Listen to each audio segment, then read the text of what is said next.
দুটি ছবির ব্যবধান মাত্র কয়েক ঘন্টার। প্রথম ছবিটি এয়ারপোর্টে ট্রলি ভর্তি স্বপ্ন নিয়ে দাঁড়িয়ে, দ্বিতীয় ছবিটি কয়েক ঘন্টা পরে নিজের স্বজনদের ব্যাগ ভর্তি লাশ নিয়ে। স্বজনরা এসেছিল ওনাকে রিসিভ করে বাড়িতে নিয়ে যাওয়ার জন্য।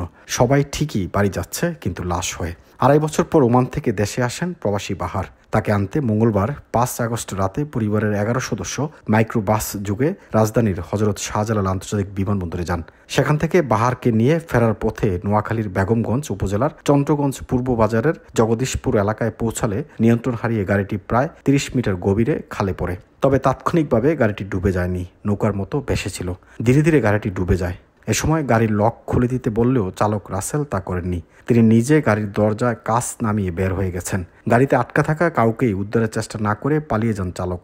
এক পর্যায়ে গাড়ি থেকে প্রবাসী বাহার, তার বাবা আব্দুর রহিম, শ্বশুর ইস্কান্দর মির্জা, ভাবি সুইটি আক্তার ও শ্যালক রিয়াজ হোসেন বের হয়ে আসেন। গাড়ি থেকে বের হতে পারেননি প্রবাসী বাহারের স্ত্রী কবিতা আক্তার, মেয়ে মিম আক্তার, বাতিজি রেশমা আক্তার, লামিয়া ইসলাম, মা মোর্শেদা বেগম, নানি ফয়জুন্নেসা ও ভাবি লাবণী আক্তার।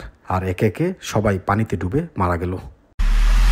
এমআইবি সংবাদ ও সংবাদ সংশ্লিষ্ট অনুষ্ঠান দেখতে ভিজিট করুন www.mibtelevision.tv ও facebook.com/mibtelevision.tv এবং সাবস্ক্রাইব করুন youtube.com/mibtelevision এ।